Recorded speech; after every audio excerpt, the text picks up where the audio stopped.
All right, brothers, welcome back to the platform. Today we're going to talk about why these dudes keep beating y'all asses and what we can do about it. This video, I'm not trying to be judgmental. I'm not trying to piss nobody off, but you know what? I just felt like I wanted to comment on the situation because I've been seeing this video floating around regarding a dude named Arquez being beat up by his boyfriend, DZ. Now, I did watch just a brief moment of, the video and whatnot to understand the situation, but I can already tell it's messy. It's some BS. And, I'm bringing this to you guys because I really wish we as gay people would learn from this. Like, I really wish we would stop glorifying drama, messiness, domestic violence.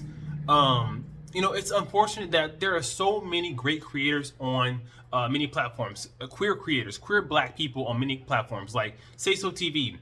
You have the Queer Black or the Gay Black History Channel. You have Samson McCormick. You have so many other people. I apologize. Walter Lee Hampton.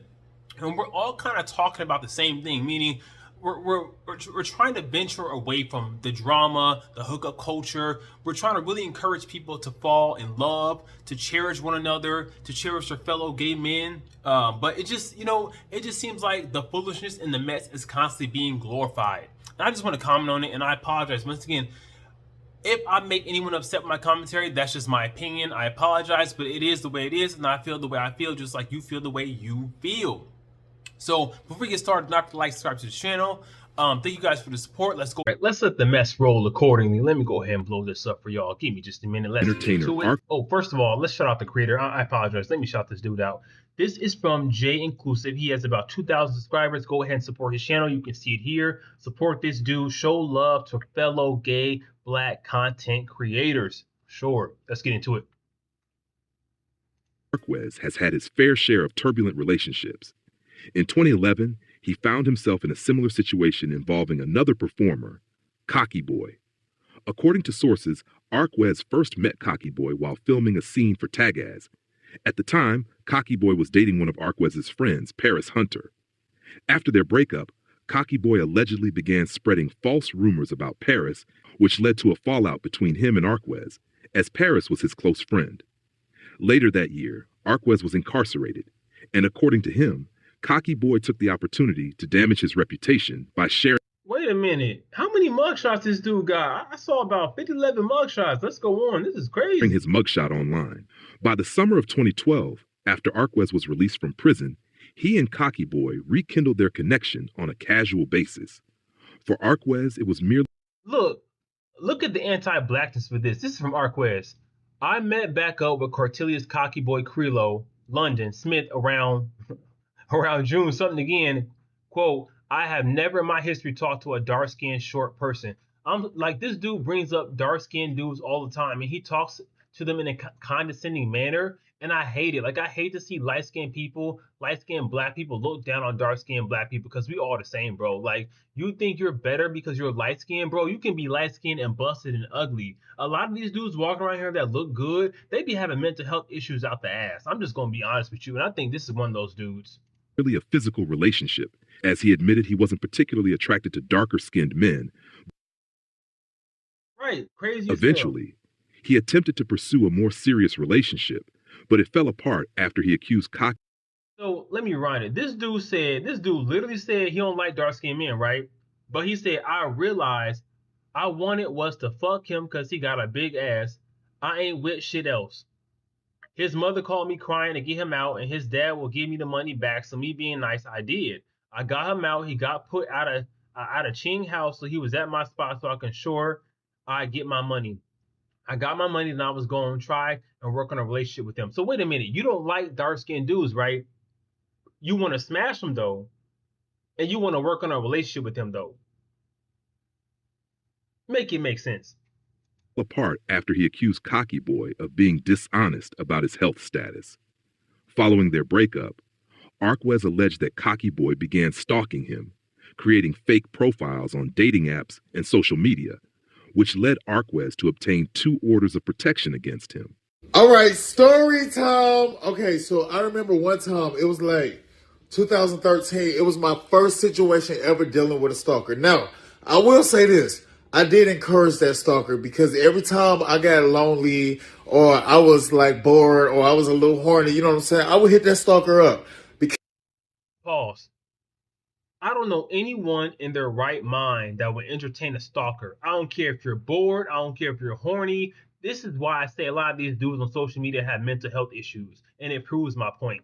I was just talking about it. It proves my point perfectly. Why would you want to entertain a stalker, knowing that stuff is dangerous? And not only that, you had a restraining order out on this dude, but you still want to smash this dude. You still want to entertain this dude. So who's right? Is he really a stalker or not, or are you just defaming him, defaming this dude? because I'm picky, because I'm picky, and I don't like to meet new people because I'm mean. So I go with my routine. You know what I'm saying? So it is what it is. So I did encourage the stalker, but I didn't like the stalker like that. But the stalker had a fat ass and they had waves, and y'all know I'm a sucker for fat asses, waves, and motherfucking abs. That they get me every time. Anyway, this stalker. Never mind, he got a good job. Never mind, this is a good dude. He got a good character. Never mind, he has no history of cheating. Never mind, he makes decent money. He's responsible. He's a provider. That none of that matters today in today's gay community. None of that matters. We don't care about none of that. All that stuff is bullshit. All we care about is you got waves, you got a six pack, and you got a fat ass. And it's like I feel so bad for the average gay man because it's like this is what we're putting on a pedestal. Dudes like this, we're putting these dudes on a pedestal and ignoring average decent men that would make great husbands, providers, partners, and fathers. Stalker was different though because normally I like a certain type of person, but this stalker was completely different. But that ass was so fat. Anyway, so my bad. Back to the story. So anyway, when I met with a stalker or whatever, you know what I'm saying. I used to like, you know what I'm saying, put it down, do my big one in a stalker or whatever, right? So the stalker came to my house one day and and the stalker was like, okay, so pause, rewind.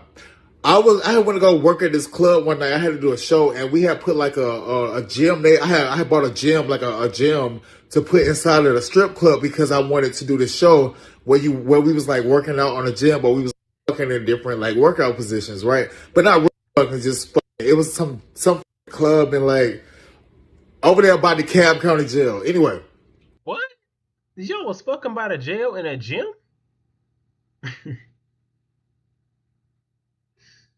Woo! Lord have mercy. so anyway, everybody was helping me break down the set, and so they was helping me break down the set, and they were putting this shit in my truck. So I had left my little Jeep unlocked or whatever, right? And so when I got in my car, y'all, it was me, my best friend, one of my best friends, and the dude was dark skinned, and it was dark as it's like maybe like 3, 4 o'clock in the morning, maybe 2 o'clock in the morning, maybe 1 or 2 o'clock in the morning, right? Anyway, I turn around in the middle of my passenger seat, like in the back, like, yeah, it's going down, basement. You know what I'm saying? So anyway, I'm like, okay, I can't here at this club because I work here, you know what I'm saying? So we had drove all car is rolling and I ass out and I'm beating him. The people in Crystals kicking and calculating. My car done ran into the bushes. Now it's going over the little into the median into the intersection. My brother hit the brake shit right. So anyway, I be get in my car. I ran to my car. I jumped about it. The next morning I wake up, all my windows busted in my car, right? I know who did it. But I'm like, oh, I'll go get my windows fixed or whatever. 2 days later, this happened on like a Thursday or a Friday, right? So on like that Monday, the dude, I like the whole weekend he left me alone. I'm like, finally, this stalker ass dude leave me alone. On like Monday, this dude show up at my house with like a a neck brace and an arm thing on. He like, the police want to know who beat me up, and if you don't want to be in a relationship with me, I'm gonna tell them you did it. So I'm like, I don't give a. So I closed the door in that face, y'all. That Tuesday morning, a detective in the city of Atlanta called me like, hey, we need to hear your side of the story about what happened. And so I'm like trying to tell her, and she was like, well, you can come down here and talk to me, but I already got a warrant for your name. Hey, y'all know what I did? I told that, where you going? Stupid, you just told me you got a warrant for my. I ain't coming out and talking. You don't want to talk. So I hung up the phone with her ass. Y'all, the next. Okay, dude. At your bright old age, your vocabulary should be extensive enough to be able to express yourself without cursing. Like I can't even understand what's happening because you cursing so much. Not trying to be elitist or judgmental, but it's like, man, like that's one reason why I don't want to go to ATL. I don't want to go to ATL because I feel like it's nothing but holes there. It's nothing but drama there. It's nothing but chaos there. I'm gonna let this dude continue. Next day, Crime Stoppers ATO had put all over my neighborhood, all over, and everything. My DC, I had left the state of Georgia. So maybe like 6 months to a year later, I was driving. I had this red CTS. I was flying down DeKalb County, right on North Georgia Hills, when it turned into like when you go over that bridge for or not a bridge, but that street over Briarcliff by that church. And I was flying. I was going like maybe like 100, and the speed limit over there like 35. And I had this straight dude with me because he wanted to do the nasty. Like, anyway, bro, they ran my tag. When I tell y'all, they had my car surrounded like I had killed somebody. So the dude gonna look at me like, oh, I got a warrant. I'm like, me too. I'm like, what's your warrant for? He like, shoplifting. He like, what's your warrant for? I'm like, aggravated. Anyway, long story short. This dude got a warrant for aggravated assault. And a lot of y'all will go for this dude, not knowing this dude is batshit crazy. Not knowing this dude will beat your ass. And that's why I said we gotta talk about this stuff, because the reason why these dudes is beating your ass is because y'all keep going for y'all's type. All y'all see is the physical manifestation of a dude. Y'all don't care about what's going on inside of him. Y'all don't care about his trauma. Y'all don't care about his addictions. Y'all don't care about, his body count. Y'all don't care about nothing. As long as he look good, y'all willing to take that ass beat, and that's the problem. That is the main problem. That's why I'm making this video today, because we gotta do better as a community. We gotta stop uplifting this type of dudes. If a dude is beating your ass, leave him. I don't know why y'all find that attractive and romantic. If a dude put his hands on me, I'm out. I'm out. My self-esteem is so high, I want to be treated the way that I see myself. If you beat me and abusing me, I don't see myself being beaten and abused. I don't see that as love. Therefore, why would I want to deal with you? Why would I want to stay with you? Why? Like, go get help, go get therapy, and leave these dudes alone. Because they don't. The only reason why I got away with beating that person up, I went to jail. I went to jail. I went to DeKalb County. They extradited me to Fulton County, which took like a day or whatever. It wasn't that much. But the only reason why I got away with it was because my attorney had filed a stalking order against this person. And Georgia don't got no self-defense law, so you can't just beat people up. But when you go to court, I was like, Your Honor, my attorney presented all that. So the DA was like, we'll just charge you with affray. And affray is like fighting in public. I'm like, no, I'm not taking that either, because he wasn't supposed to be around me. Long story short, if somebody getting on your nerves, go to Fulton County, file a stalking order, and beat you. Gonna go to jail, but you're gonna get away with it. Story time over with. Fast forward to this past Saturday, Arquez shocked many when he posted a video on X showing himself battered and bruised. According to him, the incident involved his on-again, off-again boyfriend. Hold on. No, we want you to. We not gay. No, we're not gay. Baby. Hold on, baby. We buying. We will try. They can see you. DZ horny. I'm horny too, y'all. He gonna get you clipped. Shut up, boy. Okay. Like, you telling Bigo way too much. Okay, my bad. Y'all, he's so fine. Anyway, No, you so fine. we both fine. It's not my love, it's my bad. You better get bad. You better stop. Somebody got shot. What you talking about? This your life. Fuck what evidence you got, what you think you know. Cheated high, that's what you thought, bitch. You think I did something high, that's what you think, bitch. You don't got no facts and no proof, bitch. And if you do, bring it before the court. And I'm 12 people in the jury box. And even then, I'm still not admitting to nothing. Telling myself, admit guilt. Young gays, as you watching stuff like this, if he beating the previous dude's ass, and he did it multiple times, got arrested for it, proud of it, posting about it, just understand he gonna beat your ass too. Ask questions about these older dudes y'all trying to entertain and talk to, or that also are trying to entertain and talk to you. Ask questions about the past and understand that what they did in the past still pertains to the present, and what they did in the past will likely affect you and will likely come back in your relationship. So if he has a history of domestic violence, understand you're gonna have to deal with that too. If y'all stupid and everybody else will be telling yourself y'all stupid too. Yes, it's like something last night when I got mad at him. But like, our coach got all my stuff and I need my stuff. Like, and he's not picking up his phone, and it's stupid as like, bro, I'm at home. I didn't do anything to you. I'm sorry. I'm sorry, Aquez. I'm sorry. Like, it's so stupid, but like, I need my stuff. And I'm sorry, Aquez. Like, I'm sorry, bro. Like, can I just have my stuff? Can I just have my stuff back, bro? Like, this shit is stupid. I didn't even do nothing. Like, I didn't even do nothing. All I did was tell my honest truth. All I did was nothing. I didn't even do nothing. After watching this bullshit, all I can tell you is, man, I'm. This is why I just be wanting to work shit out with my husband because I just can't hit the streets again. I can't deal with this. I can't. Just the thought of having to deal with all this drama, and it's like no wonder certain dudes cannot prosper because it's like as a man you cannot achieve goals and prosper in this world when you're at home fighting with your spouse and there's no peace at home with your spouse. A lot of dudes don't understand that there must be peace in the household for both of y'all to succeed in life. If there is no peace, y'all are going to waste precious creative energy fighting and going live about y'all's fight, which is equally as ghetto, equally as ghetto and detrimental for you. You know what I'm saying? Like,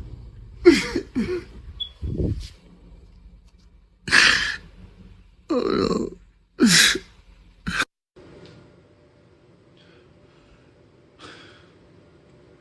Damn, modification number 5. Just be a good person, okay? Just be a good person. And I promise that, and it's gonna take you through it. Right. Reports suggest this was not their first violent encounter, as the two, who started seeing each other in 2023, have previously been caught on Bug O Live engaging in physical altercations, often fueled by accusations of infidelity. My mama, bitch, my mama never.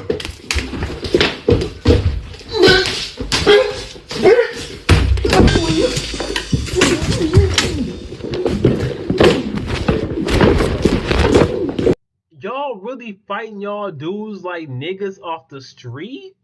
And I hate to use that word. That's not really part of my vocabulary, but this is ghetto. So I'm gonna be just as ghetto as y'all and the people involved in this video. Excuse me. Y'all really fighting y'all dudes like strangers off the street. I could never, never.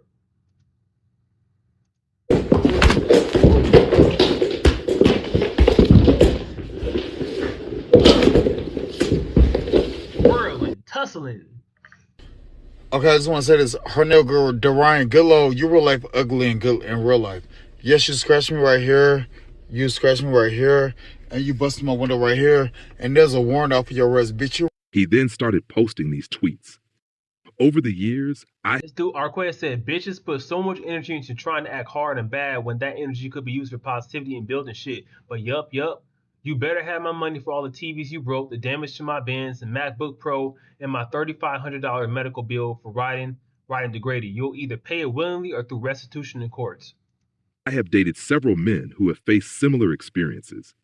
Their accounts of emotional and physical impact from their partners. He says, and actually, while we're at it, I would definitely like to press charges for when we. What? Wait a minute. Wait a minute.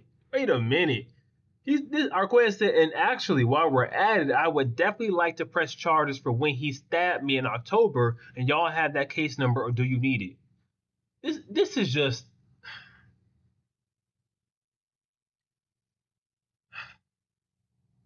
Have been astonishing. Some of these men have lost their jobs due to these relationships.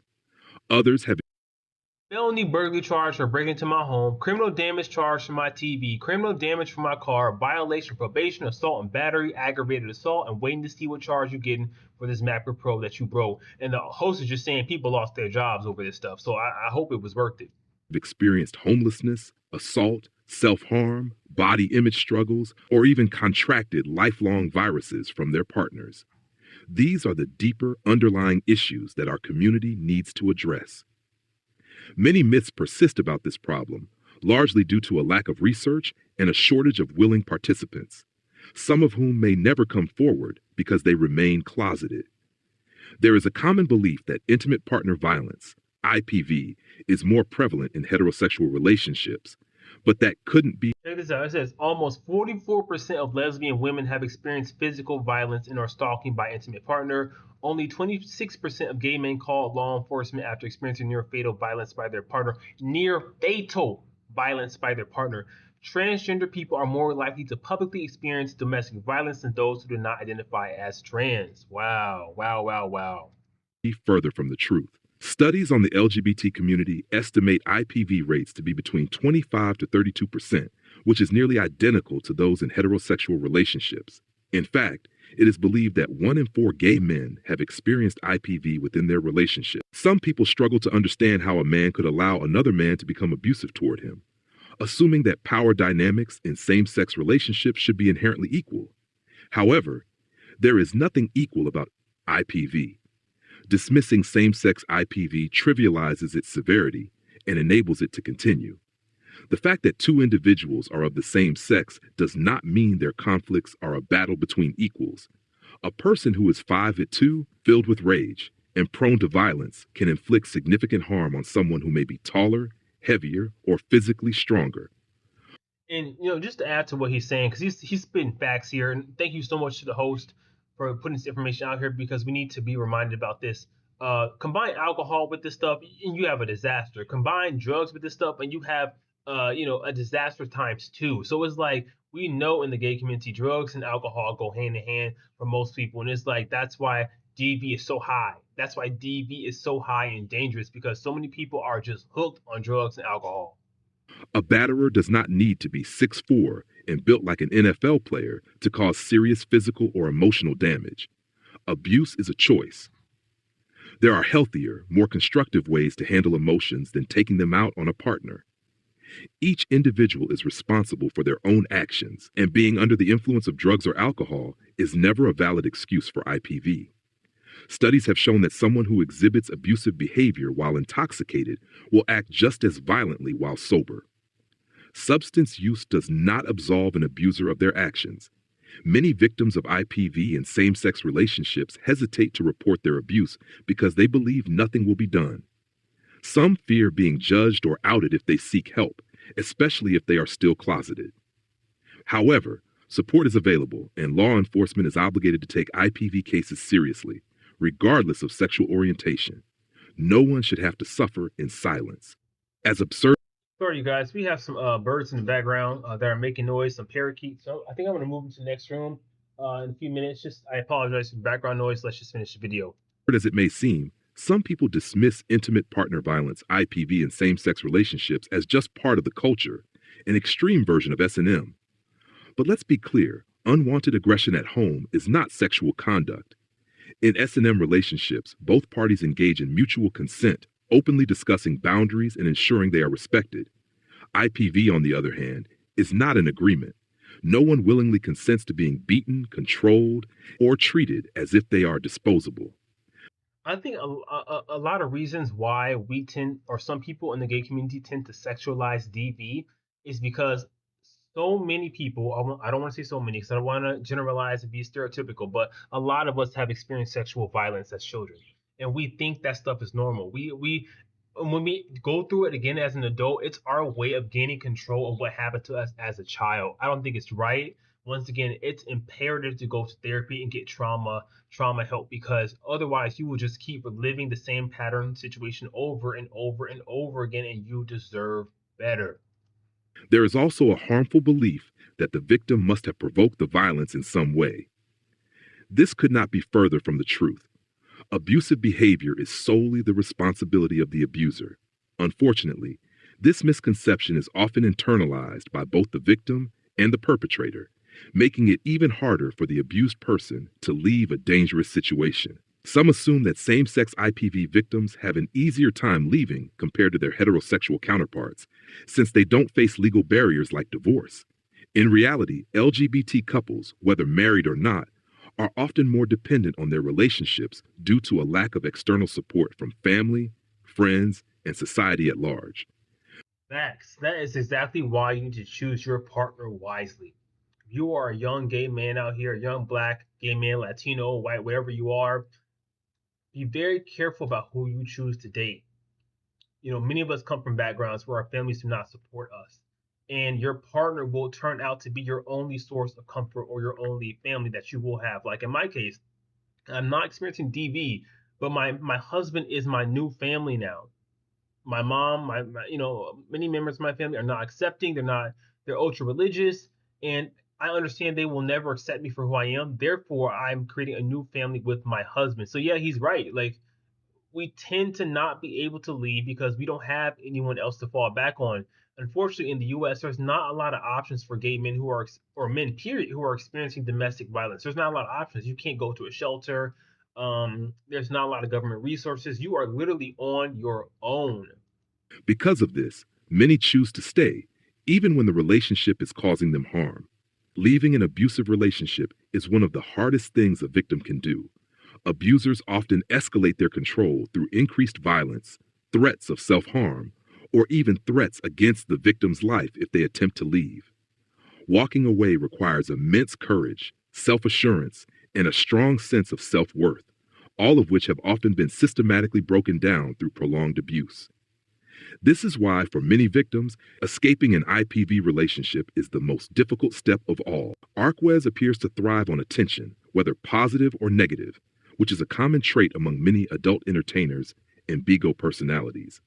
To be completely honest, he also seems to struggle with potential substance issues or unresolved trauma. I told you, like, just hearing the dude talk, I could tell he's on something. He's definitely on something.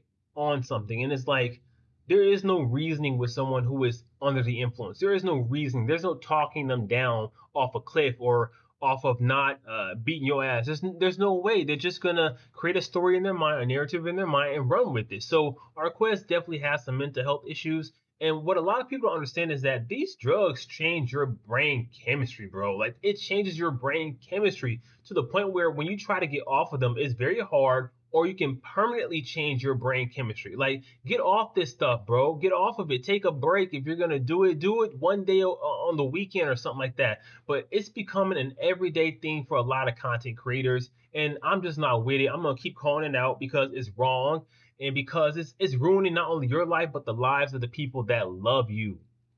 Given that we are the same age, his lack of maturity and depth stands out, as he seems overly fixated on superficial aspects of a relationship, particularly looks, when in reality, our physical appearance can change in an instant due to something as unpredictable as a car accident. As for DZ and Arquez, no matter the circumstances, being cheated on does not justify putting your hands on someone. You cannot force loyalty through violence, and resorting to physical aggression does nothing to erase the fact that the betrayal happened. Okay, that's the end of it. So what I'm gonna say about that is the dude is totally right. The host is totally right. The best revenge you can give to any dude that's done you wrong, cheated on you, left you, whatever it is that he did, is to simply move on and never talk to that dude again. Move on and find you a good dude, get married, get booed up, and never talk to that dude again. But trust me, he watching you. I got exes right now, knowing that I'm married, watching me constantly on Facebook and whatever. Dudes that I used to be interested in, no longer want to, deal with, no longer have no interest in. They see my pictures. They constantly liking my pictures, and I see it. But I'm like, dude, you didn't like me back in the day. But now that I'm married, now that I look a certain way at 30, now you want to like my stuff. Now you want my attention. Nah, it's too late, boo. All right, you guys. I think that's the end of the video. Thank you so much for joining me. Let's finish up my conclusion. What you guys think about the video? Once again, my only problem is it just seems like anybody who goes online and posts the most gutter, ghetto stuff gets the most attention, right? And I don't mean to sound like a hater, because I want everybody to feel like they can prosper on YouTube. But I just wish that we as a community, for example, we would value other men not only for how they look. So you see Arquez saying, oh, I was dealing with a stalker. I was dealing with an abusive dude strictly because he had abs and he had waves. Bro, what is abs and waves to a long-term relationship? What is abs and waves to a good man? Like, does that equate to a good man? And I'm starting to realize what y'all saying. Certain dudes are just built for the streets. Certain dudes you cannot save. So it's like when I look at Arquez, that's a good-looking man. Dude, you should be married by now. You should be booed up by now. Why are you not only entertaining your stalker, But glorifying this stuff on social media by going live public with it, smiling about it, and just making light of it. And it's not funny because people have lost their lives over domestic violence. They have lost their lives over being stalked.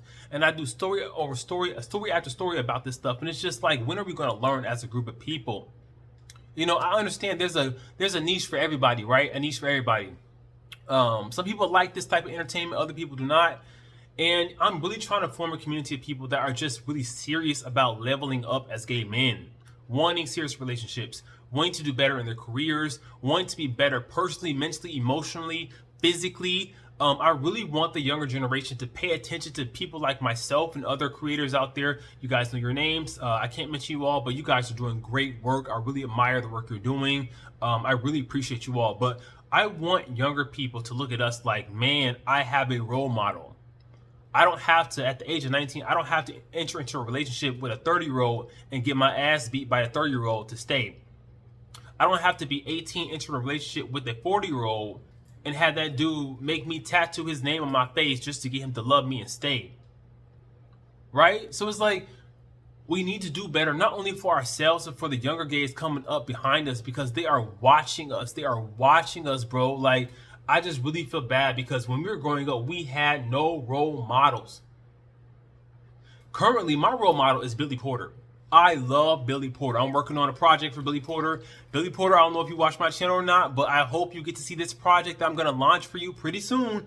I'm working on it. I'm just going to make sure it looks as professional as possible. But I want to give you your flowers because Black Mona Lisa, that album, your work in Pose, and then you having that dress, that costume in the Louvre, and the controversy you sparked with that costume, bro, you are a legend out here in these streets. Nobody was dressing non-gender binary until they saw you. You were the blueprint. And I remember when you first did that, it made international media attention. It made international news. It did. It was so important and impactful that people, straight dudes in the barbershop, were talking about what you were wearing on that red carpet with your white husband. And you were like, and I don't care. I don't care. And that's what I inspire to be, because people don't know this, but the last stage in development as a gay man is for us to stop doing things to negate shame away from us. And you've reached that point, Billy. So thank you. So many people are looking at you and they will exist and live simply because you had the courage to do so first. So, man, I got nothing but love and props for you. Again, I got a project coming up, just praising you, praising what the work you're doing. I do think you are the modern James Baldwin, no matter what nobody says. I think you're doing great work in the community. I'm just so proud of you, and I'm happy to have you in my lifetime to look up to as a role model. Maybe I can meet you one day. I would love to, bro. Holla at me. My email address is on my channel homepage. Hit me up. Any way I can support you, I will do it. Man, just, I can't thank you enough. But yeah, like going back to the story, we have to do better, not only for ourselves, but for the younger generation, you know? So that's what I got. What was back with Pack? Take care. Peace. I don't wanna say a nigga bluff, nigga kill, nigga up.